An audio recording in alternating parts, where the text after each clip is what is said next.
How to reset Windows apps in Windows 11. This tutorial shows you how to wipe an app back to its default state when it's acting up or not working properly.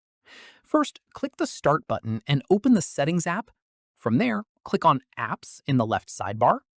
After that, click on Installed Apps on the right side of the screen. At this point, find the app you want to reset, click the three dots next to it, and select Advanced Options.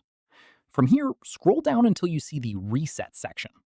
Following this, click Reset, and a small pop-up will appear warning you that this will permanently delete the app's data on this device. After that, confirm by clicking Reset again, and the process will start straight away. Once it's done, a check mark will appear next to the button, letting you know it's complete. Finally, open the app, and it should launch fresh as if it was just installed, so you may need to sign back in or set your preferences again from scratch.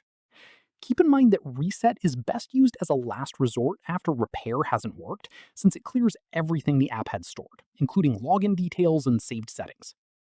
That wraps up how to reset Windows apps. If this helped, go ahead and hit like, subscribe for more Windows tutorials, and tap the bell so you never miss an upload. See you in the next one.